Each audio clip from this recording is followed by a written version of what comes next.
All right, dude. So let's do a thing called overrated, underrated. Perfect. Everyone's doing it, and I think it's a great way to start conversations. Let's do it. So, overrated or underrated? NDI. Underrated. You think it's underrated? Why do you think it's underrated? I don't think people use it to its full potential. Okay, explain. Well, I think that a lot of people are just using it for either capture or to get camera from one place to another. Okay. Most places that I walk into, that's what it's being used for.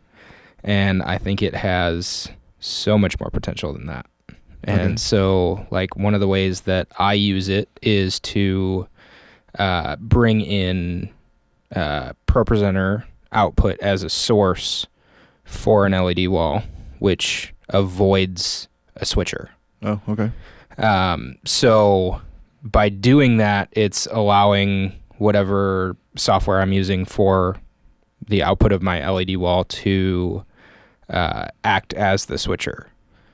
Okay, so explain that. So, okay, like, kind of like do like a breakdown of like you have computer that's running ProPresenter. You have an NDI feed of the background image or whatever out of that into what's the next step?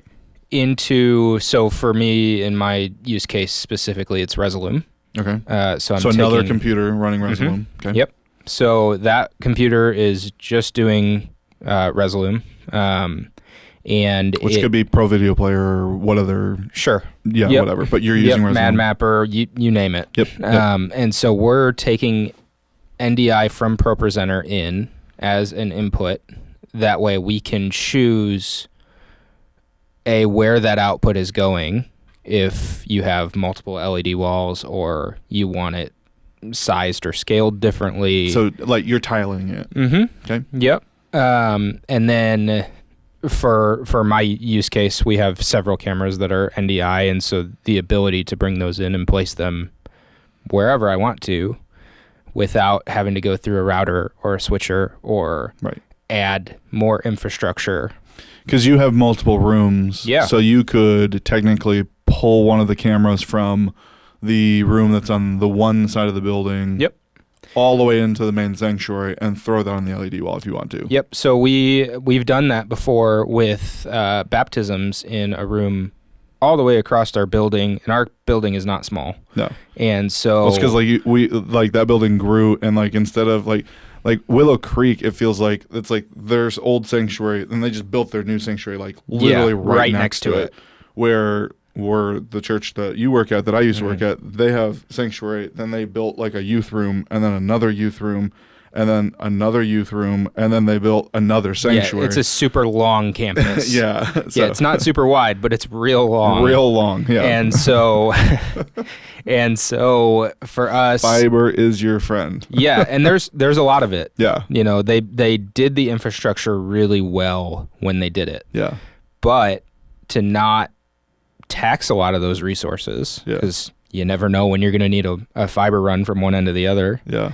And so for us to be able to, so in that use case, we pulled an NDI PTZ camera in while they were doing baptisms. That PTZ was shooting that baptism, and we were able to display it on the other end of the building for the whole congregation to see, because again, our campus is large, and so it's really easy to not know what half of the church is doing. Yeah. You know? And for clarification, I think, because people ask the question of like, why did you need to do that? Do you not do baptisms in your main room?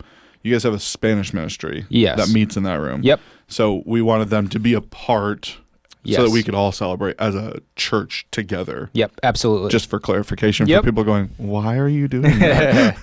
Yeah, we do baptisms. We believe in baptisms, but we do them separately. Yeah. And so, but the ability to really open that up and celebrate with them what's going on that's super is cool. great. Yeah. So, yeah. Okay. So you're doing that in a tiling sense. Okay, that's cool. So that still seems like a pretty basic way to do that. Sure. I personally think that NDI dances the line, in my opinion, as overrated/rated. Because I personally feel like the idea of NDI is amazing, just like Dante. Like, sure. it's video side of what Dante is for audio. Yep, 100%. And I love the idea of, hey, I can get my lyrics, or I can get a multi-view, and it's all network based. So it's not, now I don't have to do this weird I have to get an SDI line run over here. Oh, and then I have to make sure that's the right format. And it's, all these kind of things that can fail. Like, I love that aspect of it. Where I think that it becomes overrated for me is that the cost is still really high for what it values when you're talking about like a TriCaster video switcher, where you're running all the cameras in NDI. Super cool, but too expensive for what you're actually getting. I don't really feel like there's any benefit running it that way, personally.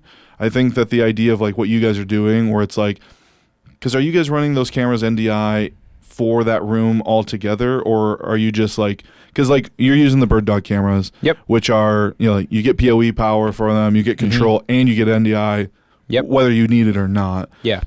Are you SDIing that into a video switcher for your normal video world there, and then you have the capability of picking it off? Yep, you're exactly right. So we're SDI into a Blackmagic switcher. Really simple, basic video setup for that room. Right. But then the ability to expound outside of that. Totally. And I love that thought process. And I think that makes sense in my head. Well, that's where I think you're right. I think it's underrated in those scenarios. I think it's cool. I think it has its place. There's a level of instability still that I feel like I get with, and we talked with Caleb about like the wave stuff. And like one of the things that we brought up is like, what's your level of being able to like troubleshoot that and understand it? And I think that that's where, like, with SDI, you don't really get that. It's like, it's a point to point. Like, this cable goes from here and goes to there, and it's like, there is the level of, like, frame rates and resolutions. You have to make sure those are matching and stuff like that. But it's like, that's still pretty simple math. Where it's like, okay, is my network set up correctly to, to handle that and not destroy everything else on the network? Am I going to, have IP conflicts now? And those kind of things where it's like, those could add in. And that's why I say it dances that line, because I don't think it's overrated. But like at the same time, like I don't know, personally, I'm seeing more and more people just like wanting everything to be NDI. Yeah, and I don't know that I'm quite there, full NDI everything. Let's rip out every piece of cabling. I think for stuff that you absolutely have to count on, I'm all for hardline, all that stuff. But I also can weigh that cost in the sense of, man, if I was a small church setting up a new setup, all that stuff, would I put that same money into the network configuration side and making sure that my infrastructure is real strong? Or would I, spend a bunch of money pulling cable and, making sure that stuff is... How deep in the weeds do you think you could get with NDI right now? Decent. Okay. Yeah. Bandwidth. Like how much data is going to be slammed onto your network switch? Sure. Oh, I mean, it's all to scale, right? So average church, let's say 3 cameras. I would say, man, that's tough because it all depends on the camera too. Let's just say the Bird Dog, the P200s. That's a pretty generic. It's 1080p. Like I'd say that we've found those to be really low bandwidth usage. Okay. Yeah. Okay. Yeah, I can pull all 6 of them. Okay. Excuse me, 7. I can pull all 7 of them into Resolume. Because you have multiple rooms that have them. Correct. So just for clarity, he doesn't have 7 cameras in one room. Yes. Well, we do, but that's a different story. The big one makes sense. Yeah. So 3 Bird Dogs all the way across the campus, 3 about halfway, and then 1 in room. Okay. I can pull all of those in and display them. No problem. No problem. On a massive corporate network. Are you VLAN off and stuff like that? So, yes. Okay. So we run a couple of VLANs at our church just to simplify things. Lighting networks don't like any other activity. What? Believe it or not. Lighting doesn't play well with anything else? With anything else. No. So we have a specific lighting VLAN, and then we have a AV VLAN that all of these cameras live on, and then that machine lives on both. Okay.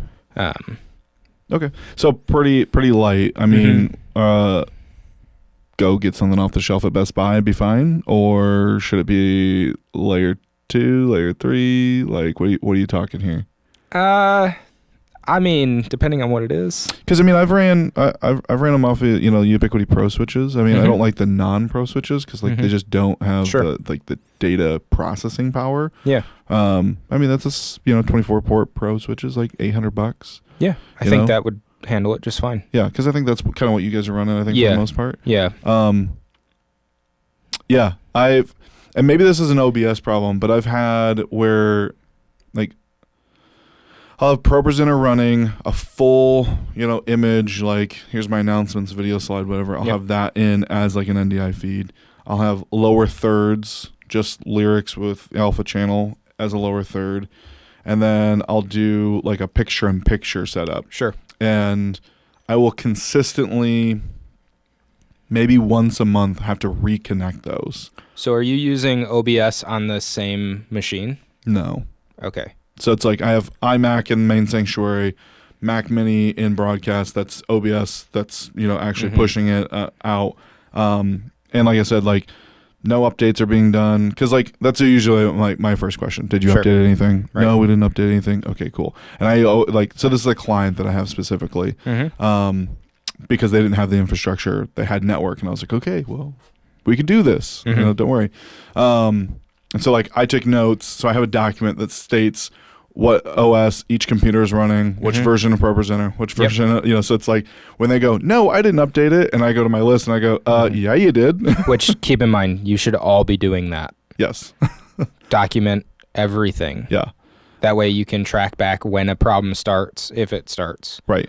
What happened? I know that it works perfectly fine on these versions. Yes. This is the version of everything that it was on when it was working without any problem. Yes. Well, now this OS is clearly on a different version than what I have documented. So, like, it's an obvious reason why this isn't working. Everything comes with a change log now. Yeah, exactly. Yeah, they've actually been really good. They're almost like afraid to touch anything because they don't want it to break. Sure. And I've had to teach them just to go and reconnect it. Like it's not actually broken. It's just like you have to select the thing in OBS and go properties. This is the NDI feed that I want you to grab, and it's fine. I did recently update all of like NDI tools and all that kind of stuff, and I feel like that's kind of fixed the problem. But like that's like one of those levels of like. For me, that's the first thing that my head goes to. Just make sure everything's reconnected. Go to ProPresenter. Make sure that someone didn't actually delete the screen. Make sure that the name didn't change. Like those type of things. But like for most people, like they don't know how to do that kind of stuff, or they don't think about that. So I think that that's another one of those like it's not a point to point. Where it just works. Yeah. I will say the things that are exciting me about NDI is that for a long time, like I'm sure you've heard of like Just Said Power and stuff like that. That stuff has been around for a while. Yeah. But in a live scenario, I haven't felt like it is latency free enough. Yeah. I mean, everything's got latency. Sure. With Bird Dog having, decoders for TVs and displays now, that actually is pretty exciting to me. Yeah. To see kind of that video over IP in a more, because I do think that NDI is more stable, more robust than like a Just Said Power style like setup. So I am excited about that. Well, and just the potential of digital signage. Yeah. Like any TV is now digital signage. Yeah. Really, really exciting. One of the things that I love is like I had a church that they had limited security cameras, but they wanted to be able to see the sanctuary. There was already like 4 cameras in the sanctuary. I actually spit out their multi-view into an encoder for NDI and then put an NDI decoder on their computer. Yeah. And so they were just able to see, all 4 cameras or whatever it was that they had. Yeah. And they were like, it's not recording, but like we can at least see what's going on inside the sanctuary now.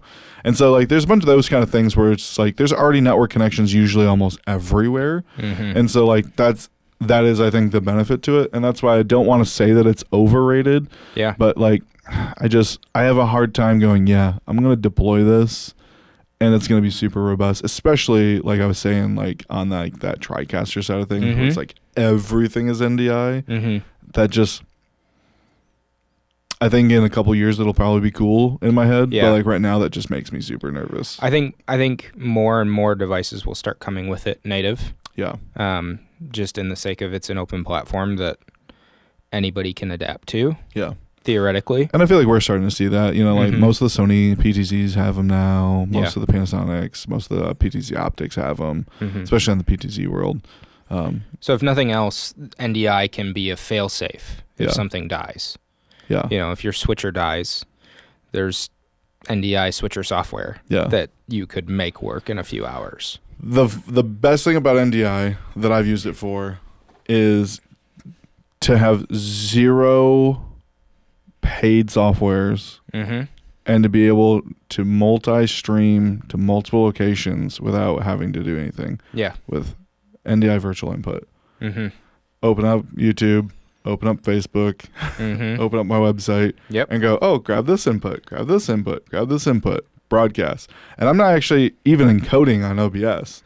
So there's not really any like labor intensive like encoding like from like software side of things. But then it's like now you're getting YouTube is encoding it from themselves. So it's being encoded the way they want it to be encoded. Which, little known fact, they stole that from Twitch. NDI did? YouTube did. YouTube's the ability to do that. They took that from Twitch. What are you talking about? The ability to pull it in as a virtual input. Twitch has been doing that for a long time. Gotcha. I mean, yeah, they all have. I mean, because the thing is, like, virtual input just like shows it as like a webcam.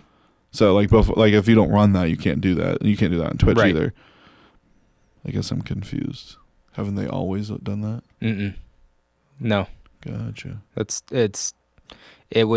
been on Twitch for a few years now, but YouTube finally adapted it, I think, right around 2020. Interesting. Yep. I did not know that. Yeah. I just assumed that it was like we were like tricking the system, like quote unquote. Yeah, no, it wasn't. It wasn't an option for quite a while. Wow, I did not know that. I just thought it was showing up as a webcam because you could stream from a webcam. Interesting. Well, that's a cool way to get to multiple platforms for free. Yeah, fun fact for you.